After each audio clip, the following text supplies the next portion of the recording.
everyone, welcome to GLN online class. Today we will discuss rest work of lesson 8 Rainforest वर्षा वाले one.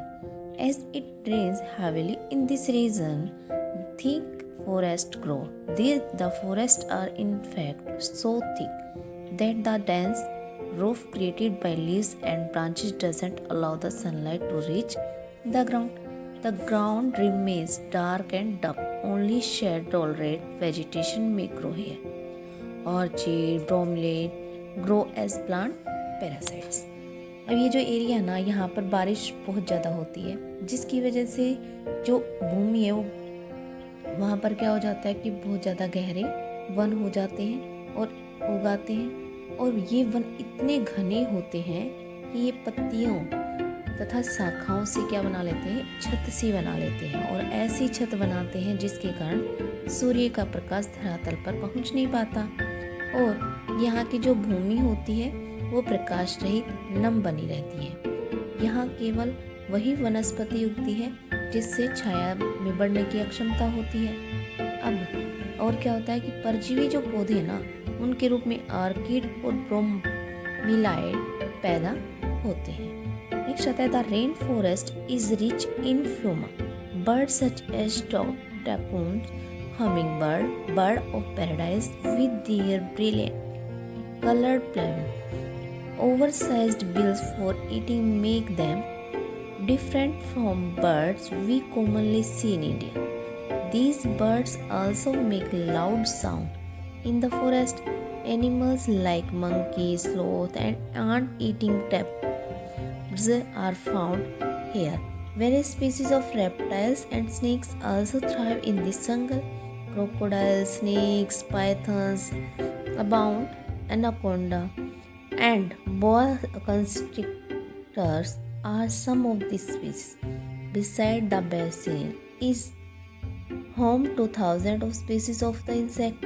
Several species of fishes, including the flesh-eating fish, is also found in the river. The basin is thus extraordinarily rich in the variety of life found there. क्या होता है कि जो ये वर्षा वाले one होते हैं ना, इसमें फ्यूमा की भी जो प्राणी जात होते हैं उसके ज़्यादा होते हैं. जैसे टोकन, गुंजन पक्षी, रंगीन जिसके पंख और पंख की जो जड़ होती है कलर्ड होती है वाले पक्षी, और भोजन के लिए बड़ी चोंच वाले अलग अलग प्रकार के जो पक्षी होते हैं भारत में पाए जाने वाले सामान्य पक्षियों से अलग होते हैं, वो सारे जो है यहाँ पर पाए जाते हैं. और जो प्राणियों में क्या क्या होता है कि बंदर, स्लॉथ, चींटी खाने वाले टैपीर भी यहाँ पर पाए जाते हैं. सांप और रेंग कर चलने वाले जो विभिन्न प्रजाति हैं वो भी इन वनों में पाई जाती है.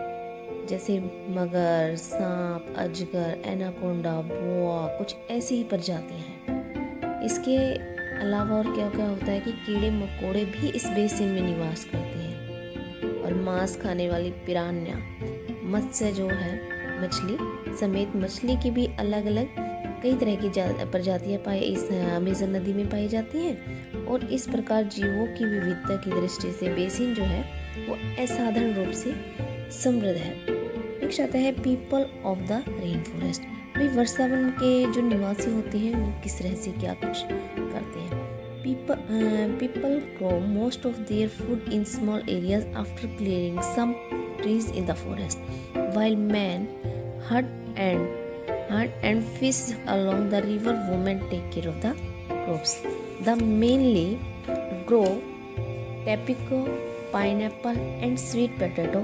As hunting and fishing are uncertain, it is the women who keep their families alive by feeding them as the vegetable they grow. They practice slash and burn agriculture. The staple food is manu, also known as cassava, that grow under the ground like the potato. They also eat queen ants and eggs. Cash crops like coffee, maize, and coca are also grown. The rainforest provides a lot of wood for the houses. Some family for coca grown. तो इसके बाद क्या होता है कि जो ये लोग होते हैं ना, वो छोटे छोटे वन में कुछ वृक्षों को काटकर अपने भोजन के लिए फसल उगाते हैं। और यहाँ के जो पुरुष होते हैं वो क्या करते हैं, शिकार करते हैं, नदी पर मछली पकड़ने के लिए जाते हैं। और औरतें क्या करती हैं, उन फसलों का ध्यान रखती हैं। ज़्यादातर वो कौन सी फसल उगाते हैं, टेपियोका, अनानास और शकरकंद उगाते हैं।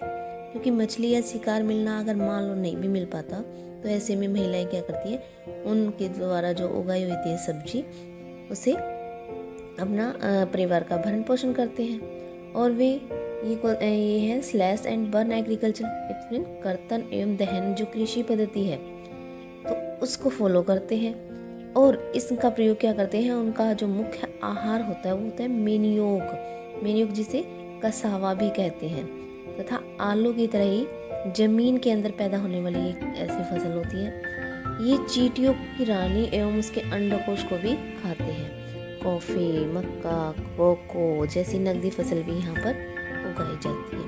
और वर्षण अत्यधिक मात्रा में घरों के लिए लकड़ी प्रदान करते हैं। Some flies lie in thatched house sheep like beehive. There are other large apartment like houses called maloca with steepy and slanting roof. अब यहाँ पर देखो बारिश अधिक होती है तो ये घरों के लिए लकड़ी भी प्रदान करते हैं। कुछ परिवार ना वो मधुमक्खी के छत्ते के आकार वाले छप्पर वाले घर बना लेते हैं, जबकि कुछ जो होते हैं वो मलोक कहे जाने वाले बड़े अपार्टमेंट जैसे घर बनाते हैं जिनकी जो छत होती है वो काफी ढलान वाली होती है। नेक्स्ट आता है कि life of people of Amazon basin is slowly changing. In the older days the heart of the forest could be reached only by navigating the river. In 1970 the Trans-Amazon Highway made all parts of the rainforest accessible. Aircrafts and helicopters are also used for reaching various places. The indigenous populations was pushed out from the area and forced to settle in new areas where they continued to practice their distinctive way of farming.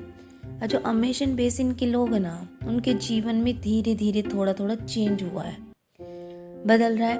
पुराने समय में वो one के बिल्कुल अंदर पहुंचने के लिए नदी मार्ग ही एकमात्र उपाय होता था, ऐसे एरियाज में रहते थे। 1970 में ट्रांस अमेजन महामार्ग बनने से क्या हुआ, वर्षावन के सभी भागों तक पहुंचना संभव हो गया।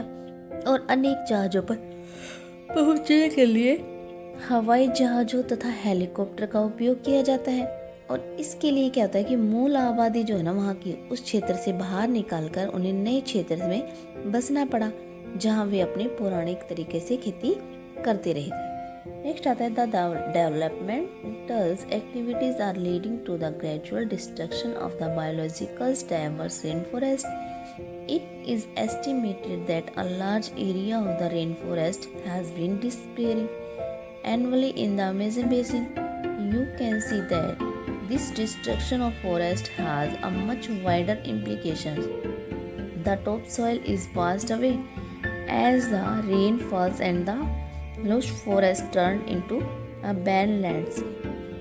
अब क्या होता है कि भी विकास की जो गतिविधियाँ होती है ना, उनके कारण जो जैविक विविधता है वाले जो वर्षावन है धीरे धीरे नष्ट हो रहे हैं। और ऐसा अनुमान लगाया जाता है कि हर साल अमेजन बेसिन के जो वर्षावन है ना, उनका बड़ा हिस्सा लुप्त होता जा रहा है। और जैसे कि आपको इस पिक्चर में भी दिखाई दे रहा है कि जो लुप्त होने से व्यापक प्रभाव होता है और वर्षा के कारण मिट्टी की जो ऊपरी परत है वो बह जाती है और सघन वन बंजर भूमि में तब्दील हो जाते हैं। Dear students, enough for today.